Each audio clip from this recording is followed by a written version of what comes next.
안녕하십니까. 이소브러닝 대표 김종명입니다. 우리가 설득의 비밀 공부 참 많이 했죠. 자, 오늘 10번째 차시 호감과 권위의 법칙을 중심으로 같이 또 연구를 해보겠습니다. 이 호감과 권위의 법칙 여러분들이 잘 터득 하신다면 이제 설득을 좀 능수능란하게 할 수 있지 않을까 생각이 됩니다. 우선 호감이란 무엇일까요? 상대방으로부터 받는 어떤 따뜻한 느낌, 그렇죠?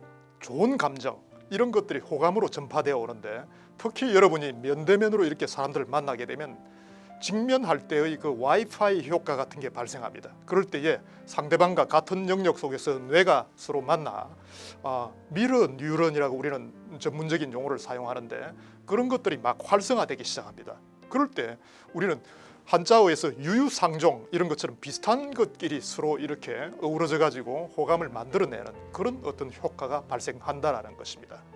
자, 호감은 상대방과 비슷할 때 발생한다. 그래서 우리가 상대방과 비슷하면 비슷해질수록 뭔가 좋은 감정이 발생한다는 걸 알 수가 있습니다.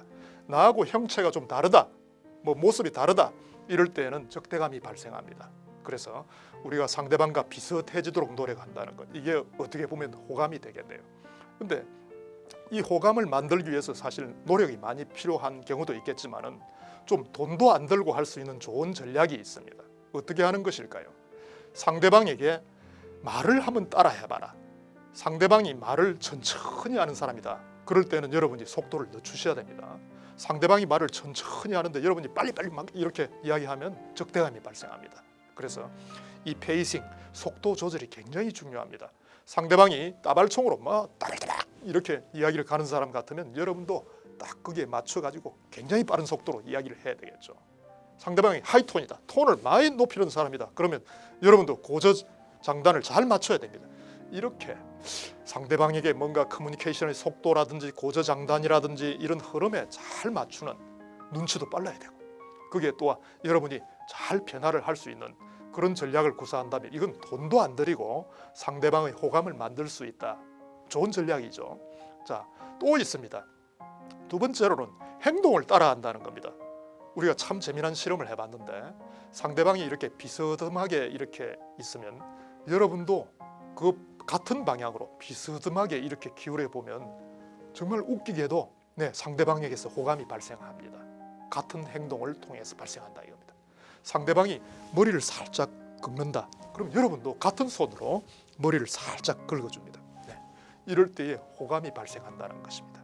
상대방이 만약 다 앉아있다, 그런데 여러분이 그 앉아있는 중에서 갑자기 일어선다, 한 사람은 서있다, 이럴 때 적대감이 발생합니다. 그래서 안 되겠죠. 남들이 앉아있을 때는 같이 앉는다 이겁니다. 여러분들 패밀리 레스토랑에 딱 들어갔을 때 그 종업원이 어떻게 합니까? 주문을 받을 때 쏙 가라앉습니다. 그죠? 행동을 같이 함으로써, 같은 눈높이를 맞춤으로써 감정을 적대감에서 호감으로 전환시키는 전략이 되겠습니다. 이제 그런 어떤 부분들, 또 우리의 자녀들이 되게 보면 요즘 무슨 브랜드 있는 신발이다, 옷이다, 이런 것들을 유행처럼 다른 애들과 같이 하려고 그러는데, 거기에는 물론 왕따를 회피하고자 하는 그런 심리적인 전략도 있지만 사실은 우리들이 생각해 볼 때는 호감을 정대하고자 하는 욕구가 강하다라고 생각됩니다. 자, 말과 행동을 한번 따라 해봐라. 두 번째의 우리의 권위의 법칙은, 상대방에게 내가 영향력을 좀 더 행사하고자 한다면 반드시 높고 큰 브랜드가 돼야 됩니다. 왜? 사람들은 높고 큰 것에 약하기 때문입니다. 사기를 치더라도 꼭 청와대 사기, 백악관 사기, 그죠? 검사, 무슨 재벌, 이런 겁니다. 왜? 다른 사람이 범접할 수 없는 좀 큰 높이. 자, 그래서 사람들이 에베레스트에 그렇게 올라가기를 소망하고, 또 지금 정치인이 되고자 하는 사람들은 대개 보면 대통령까지 한번 노려 본다든지, 그죠? 결국은 다른 사람에게 일정한 영향력을 행사하기 위해서 큰 브랜드가 되고자 하는 것입니다. 이제 이를 우리가 활용하는 방법이 뭘까요? 여러분들이 스스로의 브랜드를 만들어야 됩니다. 참 재미난 것은 다른 사람들에게 권위를 갖게 하기 위해서 여러분이 한 가지 분야에서 1등을 하면 된다는 사실입니다. 그 1등도 그런데 남들이 정말 따라가기 힘든 그런 좋은 품질의 1등을 만들어야 된다는 것입니다. 그래서 내가 내 스스로의 한 가지 브랜드만 제대로 된다면 모든 분야에서 일정한 권위를 갖는다. 어떻습니까? 우리의 이 권위를 통해서 여러분들이 또한 스스로 브랜드가 한번 되어 본다면 이제 다른 사람들을 움직이는 데 있어서 훨씬 더 효과를 많이 발휘할 수 있다고 생각이 됩니다. 자, 오늘 두 가지 법칙, 호감과 권위의 법칙, 이거는 서로 상충되는 부분도 있겠지만은 같이 동시에 사용할 수가 있겠습니다. 수고하셨습니다.